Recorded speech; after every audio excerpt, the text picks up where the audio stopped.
es eso.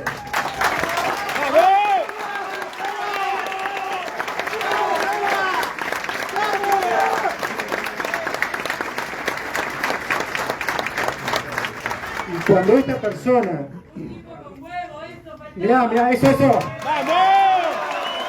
iba a decir. Me dejaste, recordaste cuando lo conocí a Javier, que él venía con un trecito de guardaespaldas. Lo único que podía alcanzar cuando lo conocí y darle la mano, dije, qué huevos que tenés.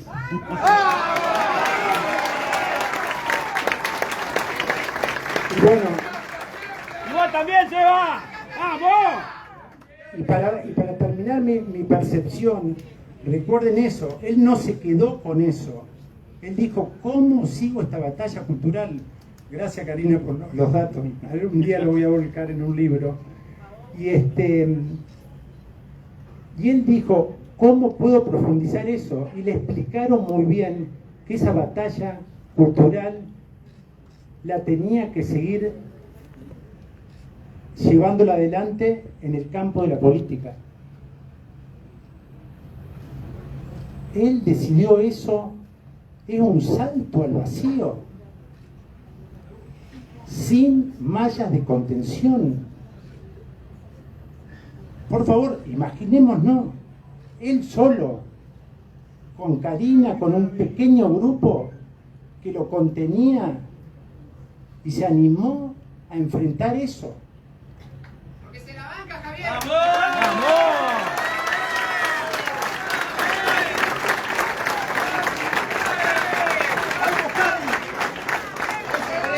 Bueno, y cuando, muchachos, pero no quiero copar acá la conversación porque no vinieron a escucharme a mí. Pero bueno, cuando ya llegué a esa reflexión, dije, bueno, tarea cumplida, una vez más solucionando el problema, me quedo conforme. Y bueno, y una cosa, Javier, bienvenido a Entre Ríos, es una tierra, nuestra tierra que queremos mucho, es un crisol de razas, es bendecida por el agua, es bendecida por su gente, una cultura excepcional. Pero ¿qué pasó? Igual que pasó en distintos lugares del país, el populismo nos vació de identidad.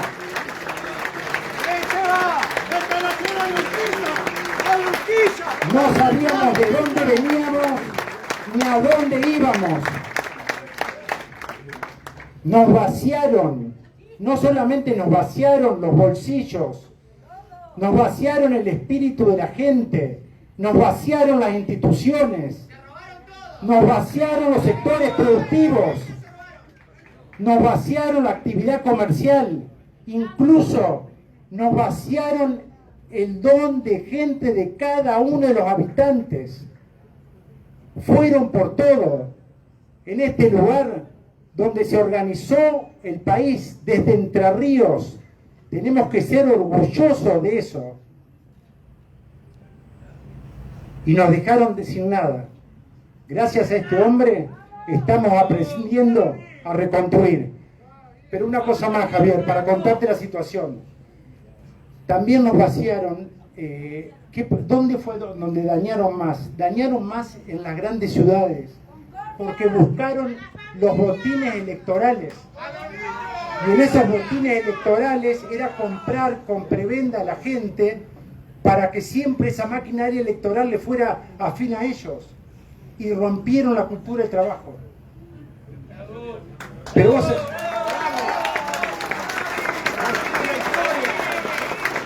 Pero no pudieron con el entrerriano. Tenemos ejemplos, Javier, como la ciudad de Crespo, la ciudad de Chajarí, la ciudad de Gualeguaychú, que confían en la autogestión. No hay índice casi de pobreza en esas comunidades, porque confían en ellos mismos. Y a partir de ahí, de esos lugares, nosotros queremos empezar a hacer la transformación. Con Maida, mi compañera de fórmula, te damos la bienvenida. Al León Javier.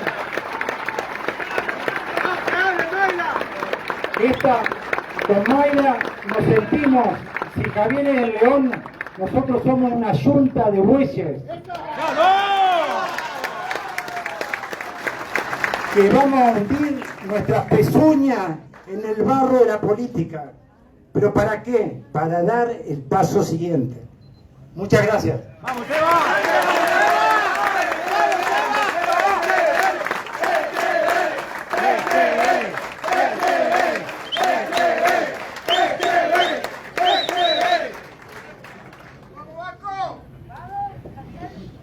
¡Vamos, León! Buenas tardes. ¡Vamos, León! ¡Vamos, Javier! Hola a todos.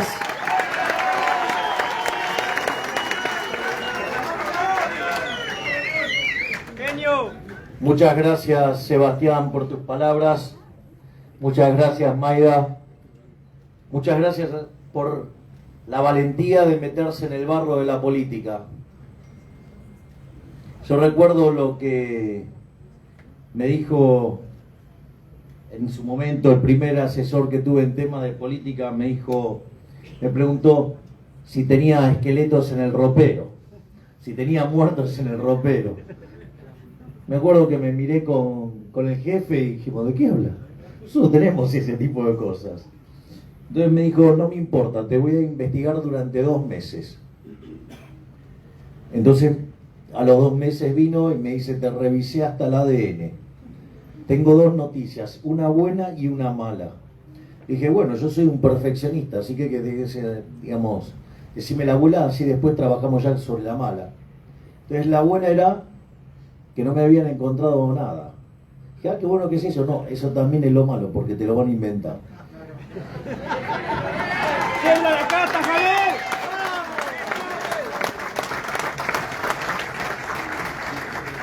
Es más, hoy, bueno, muchas veces algunos contamos algunas cosas y nos acusan de conspiranoicos, de perseguidos y demás. Pero la verdad aparece tarde o temprano. Y ayer en un momento, o antes de ayer, en Radio Rivadavia, en el pase entre Johnny Viale y Babi Echecopar, salió a la luz cómo es el accionar de Horacio Rodríguez Larreta utilizando recursos de los pagadores de impuestos para perseguir a los opositores, comprando periodistas, comprando medios y atacando al que piensa distinto. Y parece que no tomó nota, porque hoy, por ejemplo, me encontré con que hablaba de mis insultos porque Esperti se dio para hacerse a Juntos por el Cambio. Hago una pregunta, decir que no estoy de acuerdo con esa decisión y que yo no haría semejante cosa, ¿eso es un insulto? ¿O acaso todo aquel que se anima a contradecir el poder de su caja, digamos, para él eso es un insulto? ¡Aguante el pelado y Babi, loco!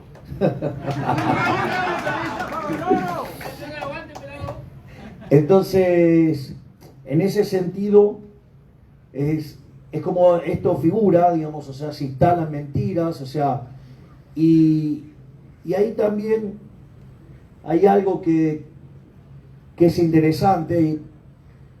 Ese consultor ecuatoriano nefasto que tanto daño le ha hecho al gobierno anterior y lo ha llevado por un muy mal camino, además de juntarlo con gente que está condenada al fracaso porque son el ADN del fracaso.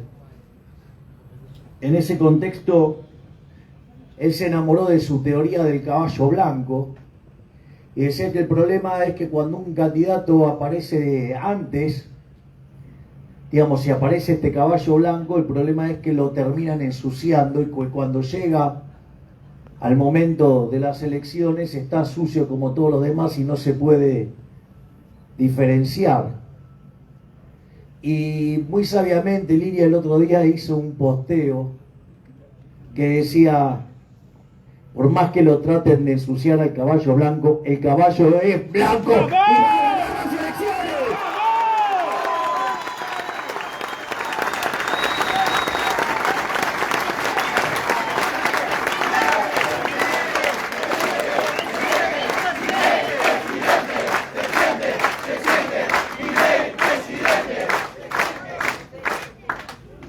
Además, quiero decirle que para mí estar aquí en Entre Ríos es muy especial, para los liberales es muy importante, porque La realidad es que Urquiza, después de vencer al tirano de Rosas, podría haberse convertido en otro tirano.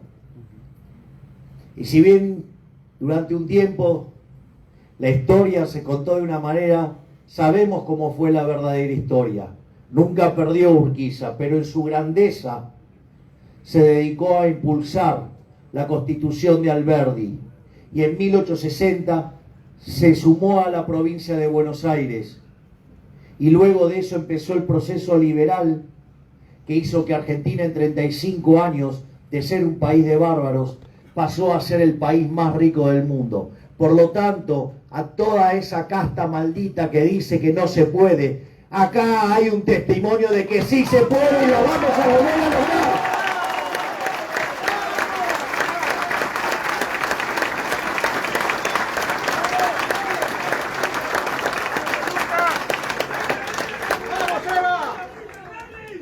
Lo que sucede es que allá por 1916 se nos metió el socialismo y a partir de ahí, de ser uno de los mejores países más ricos del mundo, uno de los mejores países del mundo, hoy al tipo de cambio paralelo que es el que hay, somos el país 140, tenemos más de 40% de pobres, y en el país que produce alimentos para 400 millones de seres humanos, donde la presión fiscal sobre el campo es del 60%, es decir, que el Estado se queda con el alimento de 240 millones de seres humanos, hay 5 millones de argentinos que no les alcanza para comer. Y eso es culpa del maldito Estado y el modelo de la casta.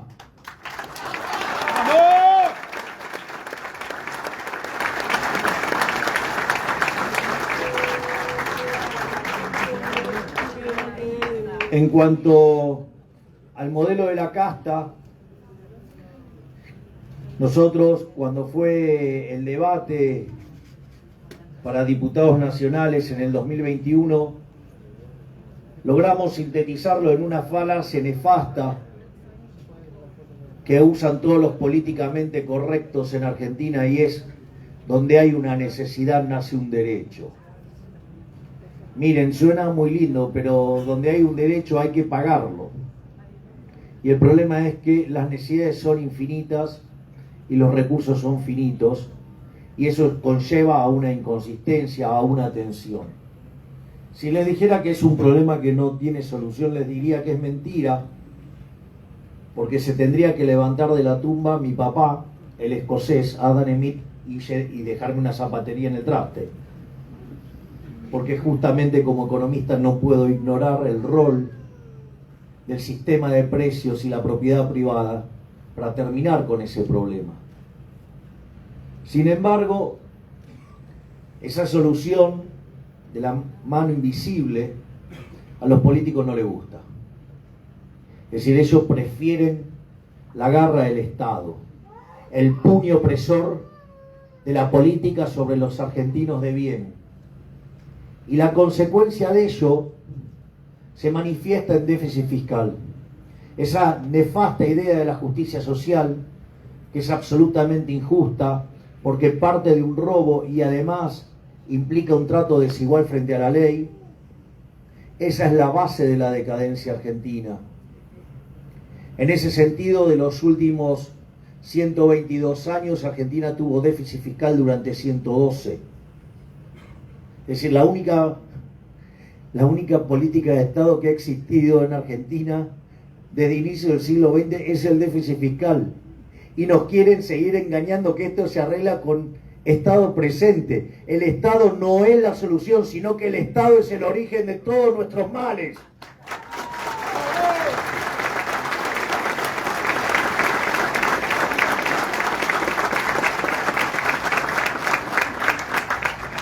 En ese sentido también, cuando ustedes miran las crisis argentinas, Argentina tuvo 22 crisis. O sea que somos un país que suele tener muchas crisis. Y en ese contexto, de esas 22 crisis, 20 tienen origen fiscal. donde se separan en situaciones de alto déficit fiscal y de escandaloso déficit fiscal. Entonces, ¿qué es lo que sucede? Ese déficit fiscal hay que financiarlo. Entonces, ¿qué es lo que hace el político en general? El político populista, el político empobrecedor, el político demagogo. Lo que hace primero es endeudarse. ¿Por qué? Porque endeudarse, la deuda que son impuestos futuros. Es decir, algo profundamente inmoral. Es como que nosotros ahora nos fuéramos de fiesta y le cargáramos la cuenta a nuestros hijos, a nuestros nietos y hasta personas que todavía no han nacido. Es una cosa profundamente inmoral, pero que le cargamos el costo porque no votan. Es decir, una verdadera salvajada, una verdadera atrocidad. Y cuando el político argentino ya no tiene más que hacer con eso, porque no se puede endeudar más, defoltea. Por eso Argentina es el máximo defolteador serial de la historia moderna. De hecho, ya le hemos ganado a Ecuador. Ya, digamos, ayer Standard & Poor's nos llevó a la categoría de default selectivo. Por eso no avanza la renegociación con el fondo. En ese sentido, una vez que los políticos se quedan sin utilizar la herramienta del endeudamiento, ¿qué hacen? Usan otro tipo de endeudamiento, que es con el Banco Central. Y la contracara es la emisión monetaria. En ese sentido, para que tengan un orden de magnitudes, antes de que existiera esa institución nefasta llamada Banco Central de la República Argentina, la cual fue creada en 1935 por 40 años, por lo tanto debería haber sido cerrada en 1975, antes de que existiera, la inflación promedio anual en Argentina era del 0,9%. Imagine cómo festejaría hoy un político casta con una inflación así en el mes. Bueno, era la que teníamos en un año. Después, cuando se creó el Banco Central, se creó mixto en 1935 para estafar a la gente. Y en ese contexto, en los primeros 10 años, la inflación saltó al 6% anual promedio. En 1946 se estatizó y hasta 1991, en el momento en que se repudió totalmente la moneda, la inflación promedio fue del 250% anual. Destrozamos 5 signos monetarios, le quitamos 13 ceros a la moneda, tuvimos 2 hiperinflaciones sin guerra. Entonces la gente repudió la moneda y eso nos llevó a la convertibilidad. La convertibilidad fue el proceso más exitoso de la historia argentina, eso consta en un trabajo de Gerardo de la Paulera, Pozzoli e Irigoyen. Y en ese contexto, Argentina durante la convertibilidad, la inflación promedio fue del 9% anual. Sin embargo, eso se concentró en los primeros 20 meses del programa de convertibilidad, y a partir de 1993 Argentina era el país con menos inflación del mundo. Sin embargo, cuando los políticos chorros se quedaron sin financiamiento y no podían tomar más deuda, ¿qué hicieron? Se llevaron puesto al Banco Central. ¿Y qué nos dijeron? Esta vez va a ser diferente. Y así, durante los primeros 4 años del régimen K, la inflación promedio fue cercana al 10%, en el segundo periodo del régimen K fue 20%, en el tercero casi 30%, con Macri 40%, y hoy la inflación en Argentina de los últimos 12 meses viaja en torno al 110%, si ustedes toman la inflación en la punta viaja al 150%, y además si lo miran en alimentos la inflación viaja al 200%, y hay inflación reprimida entre 50 y 100 puntos. Es decir que no fue diferente. Volvió a ser una estafa como fue siempre en la historia argentina, donde el Banco Central es una herramienta para robarle a los argentinos de bien, que favorece a los políticos ladrones de la casta que nos roban 30.000 millones de dólares por año con la emisión monetaria.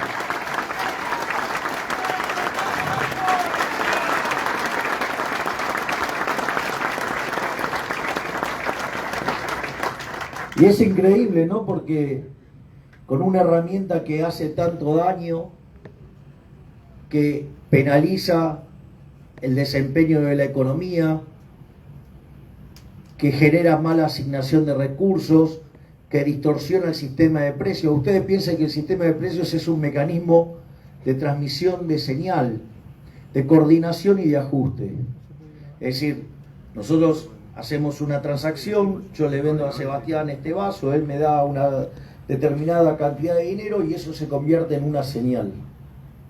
Algunos serán compradores, otros serán vendedores, y en la medida que haya una diferencia entre lo que se demanda y lo que se oferta, digo, se moverán los precios. Ahora, ¿qué es lo que pasa? Supongamos que ahora en esta charla, ustedes me están escuchando, ustedes no tienen ningún problema, digamos, como para no poder entender las cosas que yo digo. Digo, la única virtud que me reconozco es ser un buen divulgador. Y en ese contexto, supongamos que ahora aparece mucho ruido. No importa cuán inteligentes y capaces y aptos sean ustedes, y no importa cuán bueno sea yo explicando, si hay ruido no nos vamos a entender. Eso es la inflación. La inflación es al sistema de precios lo que el ruido a la comunicación. Y cuanto más fuerte es el ruido, peor funciona la economía. Los recursos no se asignan como deberían asignarse, y en ese criterio, no porque digamos sepa dónde tiene que ir asignado, lo que sí sé es que esta distorsión va a hacer que no sea como tiene que ser. Y en ese sentido, eso termina destruyendo capital, imposibilita la creación de fuentes de trabajo, reduce la productividad y hace que los salarios reales de los argentinos sean cada vez más bajos. Y ahí nos encontramos con algunos problemas sociales graves, porque en los sectores más acomodados de la sociedad pueden viajar e irse del país y dejar el país, pueden emigrar, con lo doloroso que es eso. Pero también es muy doloroso lo que pasa en los segmentos más postergados, porque no solo que no les alcanza para comer, sino que además, en muchas situaciones frente a la desesperación, terminan cayendo en el delito o en la droga, y nos encontramos con madres aterrorizadas que tienen miedo de que el hijo les vuelva frío. Por lo tanto, estamos además frente a un fenómeno de desintegración social. Estamos frente a un desequilibrio que es el más grande de la historia argentina y va a terminar en la historia siendo visto como la crisis más grande. Porque hoy tenemos un desequilibrio monetario que es peor que el que teníamos en la previa al Rodrigazo en 1975. Para que ustedes más o menos tomen conciencia, fue una situación en la cual la inflación se multiplicó por 6. Quiere decir que hoy estaríamos hablando de niveles de inflación de arriba del 650%. Y la cantidad de pobres se multiplicó por 5. No podemos multiplicar por 5 porque no nos da la matemática, quiere decir que habría un desastre social. Con el agravante de que los indicadores sociales de hoy son peores que los que teníamos en el 2001. Es decir, que una crisis monetaria de esas características generaría un desborde social parecido al de Venezuela. Y como si todo esto fuera poco, el desequilibrio monetario en el balance del Banco Central, la relación entre el ELIX y base monetaria, hoy está en niveles similares a los que estábamos en el primer trimestre de 1989. Esto es, previo a la hiperinflación del fracasado hiperinflacionario de Chascomús